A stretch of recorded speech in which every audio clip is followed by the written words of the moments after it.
All right, so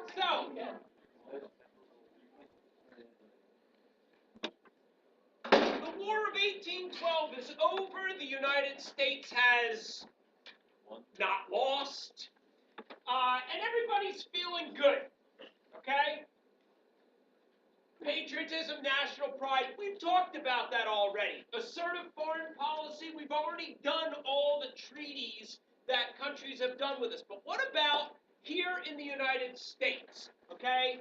Do we see generally good feelings or not? Take a look around you. What do you see? Yeah, Eric. A mix of both good and bad. There is a mix. Absolutely. Where do we see a lot of unity of purpose? Whether that's political unity or social unity or whatever, yeah. A lot of expansion and economic. All right. Economic progress, Western expansion. That was something everybody in America could get behind. Where do we start to see division? Well, to add to Okay, go ahead. Add. on the electoral charts over there, the president's won in landslide. So. Landslide? There was no competition. The only reason John Quincy Adams got one electoral vote in 1820 was to preserve George Washington's record of being the only president to be unanimously elected by the Electoral College. There was no competition for Monroe in 1820. He ran unopposed, which never happens. So, political unity there, but what do you see on panel 5? Yeah.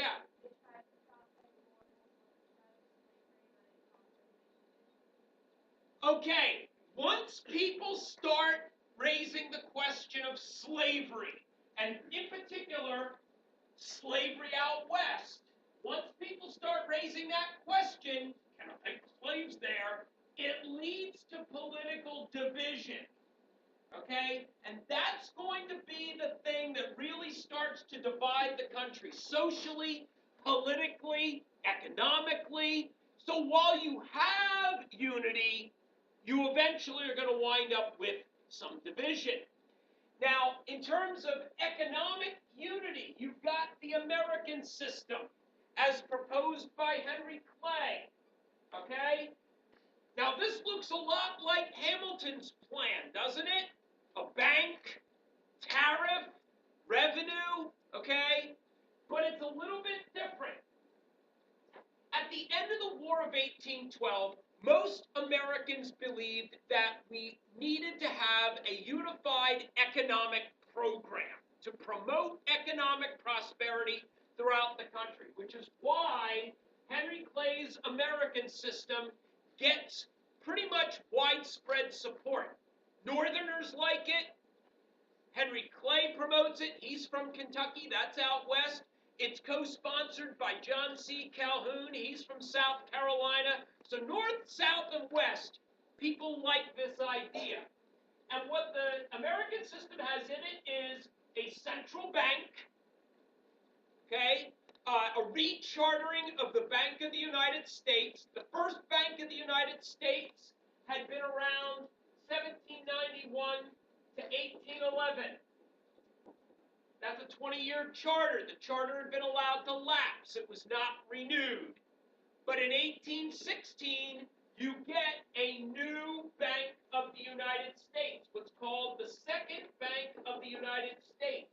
And the charter goes for another 20 years, which means that the bank recharter is going to be due up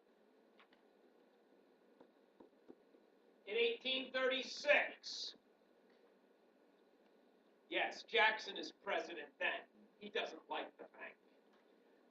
You get a protective tariff. Now, a protective tariff is different than a revenue tariff. A protective tariff protects American industry from foreign competition. You raise the tariff on imports high enough that people will buy American-made goods. This is an attempt to promote manufacturing in the United States. And then finally, Clay proposes what's called the bonus bill. Since you've got all these new transportation technologies, steamboats, etc., and you've got this desire to build these internal improvements, and an internal improvement is just, it's a road, a canal, some way of moving things around the country. Ports, port cities could be, construction of ports, that's an internal improvement, where you're basically making it easier to move people and goods around the country. This bill is vetoed. Madison vetoed the bonus bill. It was promoted by Clay, it was promoted by Calhoun, but Madison vetoed it because he did not believe it was the government's responsibility to build these roads and turnpikes and canals. If New York wanted a canal, then let New York finance the canal. New York financed the Erie Canal.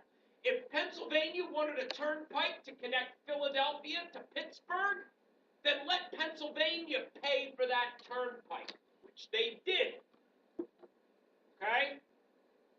So there's this debate over whether the government should pay for internal improvements. Now, the government does pay for one internal improvement, and that's the National Road. It's the road that connects essentially Baltimore to Cumberland to Illinois and eventually connects all the way out to St. Louis. It is a means by which the nation moves out west. So it is a national priority. That's why the financing for it is supported. And it's built in 1811, or it started in 1811. But, we've got here with this American system an emphasis on textiles. We want to promote American textile manufacturing. So you put up a high protective tariff to keep out foreign textiles and encourage people to buy American textiles. It's good for business owners. It's good for textile workers. They have a wage. And then the internal improvements debate. And you're going to start to see the building of roads and canals at this time. You see the transportation out west. All right. But Madison vetoes the internal. And you've got all this new technology. The steamboat by Robert Fulton, the Claremont, 1803, Conestoga wagons, getting people out west, clipper ships. These are fast ocean-going vessels capable of plying the world's oceans to get American-made products to all corners of the globe. So you've got all these factors coming into place that are promoting economic prosperity, jobs, wealth, rising standard of living for all. Rising tide lifts all boats. Even the poor get richer. And the Erie Canal, which is kind of the big ticket item. It connects New York to the Midwest, okay? All right, so let's look at panel number 2.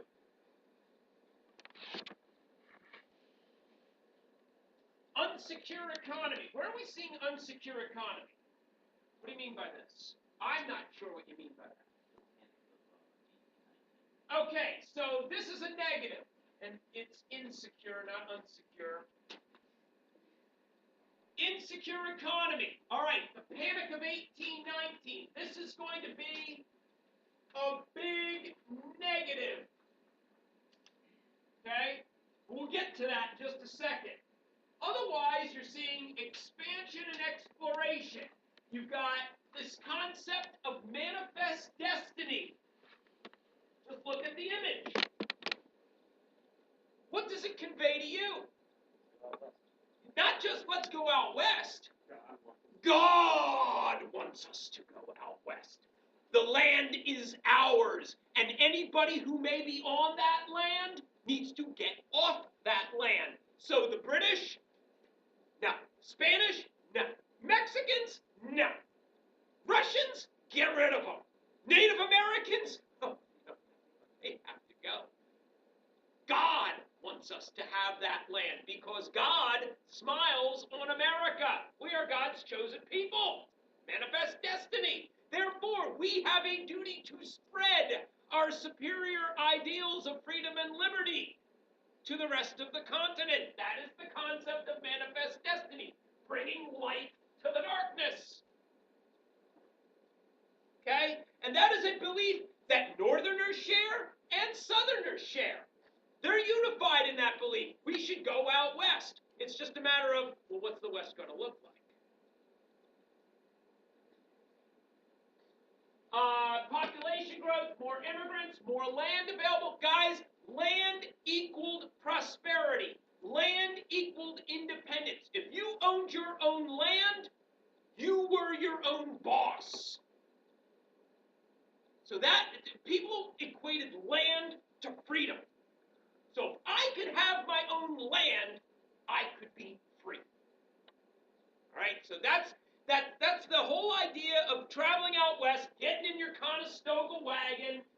You know, for Southerners, it was the opportunity to expand cotton production. This is where cotton grows in what's known as, euphemistically, the Black Belt or the Cotton Belt. But this is where the cotton production is going to predominate in the deep South.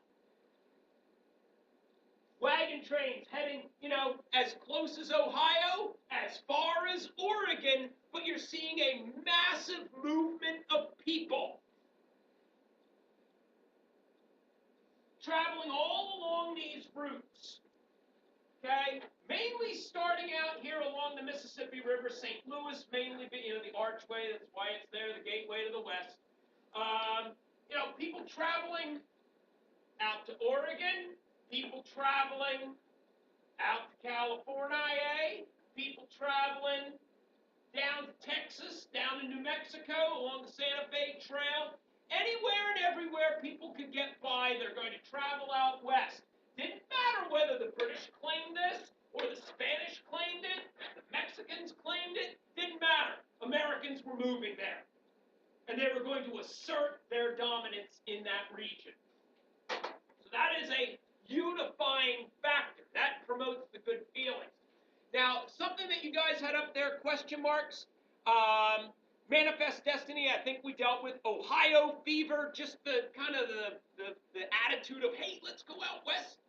And then mountain men rendezvous. The first millionaires in America were fur trappers. The first millionaires in America were fur trappers, and they would meet at what were called rendezvous. These were these individual mountain men out there fur trapping, getting together almost at like a week or a 2-week festival where they would swap stories, swap supplies, swap fur, trade, whatever they did, play games, drink heavily. It was kind of like Lollapalooza for fur trappers without the music. The first millionaire in America was John Jacob Astor. And he makes his first million off of the fur trade. So that's kind of one of the things drawing people out to the Rocky Mountain area is fur trapping. So why is that important? The mountain men rendezvous. The mountain men rendezvous is important, one, because those guys get to know one another, and eventually when all the wagon trains start heading west, the mountain men who had made their millions off of fur are going to become trail guides. They're going to be the ones who guide the people over the Rocky Mountains to Oregon and California. Eric, you look confused. No, I just thought it was funny that the rich people, after they got rich, were helping people. Yeah, well, they're diversifying their business portfolio. All right. But, the goal was to get to, either Ohio or Oregon. That big middle swath in between, like Kansas, Nebraska, Iowa, nobody knew what to do with that. Everybody referred to it as the Great American Desert. They thought it was dry, it was lifeless. There, all you had were just these flat plains, no trees. People didn't know what to do with it. Eventually they're going to figure out what to do with it. But for the meantime, the Great Plains was just an obstacle on the way to Oregon, or California, or New Mexico. Eventually you get state populations growing. States out, Illinois, Indiana, Missouri, and Ohio, northern states, Alabama, Louisiana, Mississippi, southern states. Of course, Missouri, we don't really know what it is. Northern state is the southern state of it. All right, politically, for a while, you're seeing political unity defined by a one-party system. The Democratic Republicans, the Federalist Party is dead after the Hartford Convention. You get the Democratic Republicans, you get this political unity, you get this general agreement on the way to proceed. So, the last Federalist runs for president here in 1816, old Rufus King, who's, a historical footnote. He's just funny because his name is Rufus. But if you watch, the Federalist Party is dead by 1820. So there's this kind of unanimity. Why is Monroe here? Because Monroe symbolizes that political unity. Okay? Is federalism what? Plus or minus. A plus or a minus? Federalist? Okay. Everybody calls themselves a Democratic Republican. There are some Democratic Republicans that have Federalist tendencies. There are some Democratic Republicans who have limited government Jeffersonian tendencies. But everybody calls themselves a Democratic Republican for the meantime. And Monroe, the Virginia dynasty, okay? There is a belief that Virginia somehow has a stranglehold on the presidency. You've had 2 terms of Washington, 2 terms of Jefferson, 2 terms of Madison, and 2 terms of Monroe. And if you weren't from Virginia, then your name was Adams. So there is that concern. Now, the Federalists had tried to raise that concern during the Hartford Convention that Virginia was dominating American politics, and maybe we should put a stop to that. They even proposed a constitutional amendment to ban having 2 presidents back-to-back from the same state, to break that stranglehold of Virginia. But Virginia was a linchpin state at this time. You needed Virginia. It had a foot in the north, it had a foot in the south. And it was a very populous state. Oh, and it also helped if you were Secretary of State as well. That seemed to be the job to have before becoming president, if you follow me.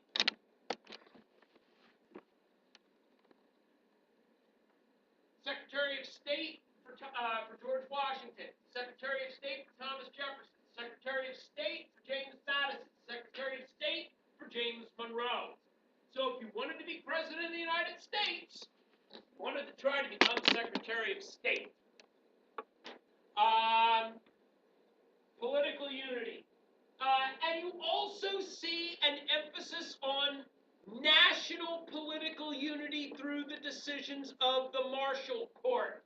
Whether that's, all the Marshall Court decisions generally tend to emphasize the power of the federal government over the states, the power of businesses over individuals, and what I call the sanctity of contracts.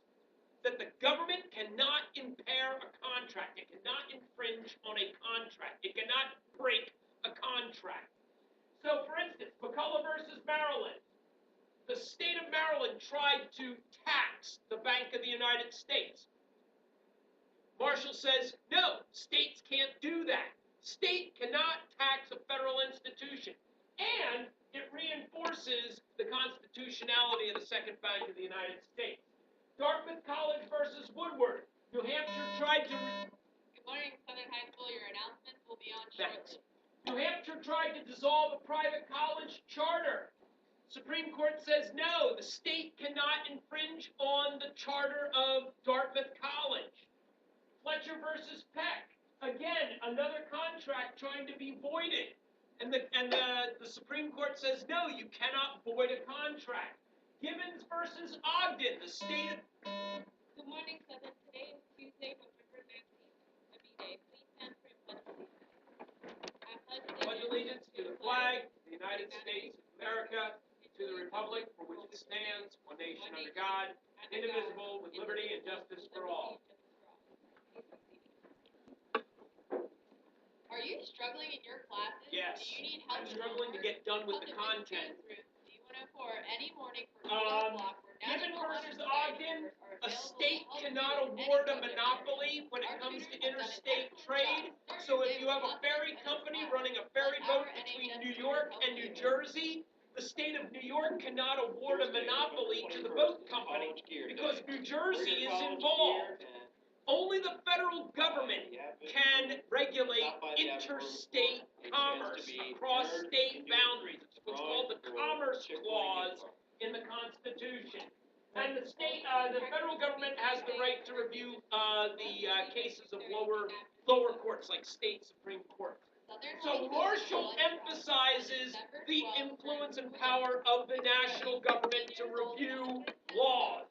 Sign up next week at lunch. We'll talk about that later. We've already done that. For all The Panic of 1819. Here's where you're going to start to see division in the country. The Panic of 1819 is an economic panic. Okay? It is caused by speculation on Western land and insecure banking. Speculation just means that you're buying up property believing you can flip it. I mean, people understand that, right? The idea of buying real estate with the belief that you can flip it and make a profit. That's what people were doing in 1819. They were buying up all this Western land. Mock trial law dogs. The case is here. We need to meet after school today, Tuesday, November 19th, to go over our roles. Yes. Congratulations to the following football players. People were buying up Western land believing that there was this unlimited demand for Western land. All these people are traveling out west, Conestoga wagons heading out west. Let's buy up as much land as possible and then sell it for a profit. And what wound up happening was people stopped buying the land and people were left holding the bag with land that was worthless. No later than December 13th at 2:30. All right. We're going to need to spend a little bit of time This Thursday on this next National class. Honor We're going to Society need to Election talk Day. about Our the Missouri department requires controversy all and the official Missouri NAHS Compromise, members and I'll their spend a little bit more time on the day Panic of after school 1819, give speeches the in Missouri Capitol Hill. Compromise, This Thursday, and Mr. Bell, the we end of wanna what run is art called studio. King So whether you're in Caucus. art club, play club, I field need club, you to math do, club, though, lit the net, top 10 Wednesday list after for the this era of Thursday. good feelings. Congratulations to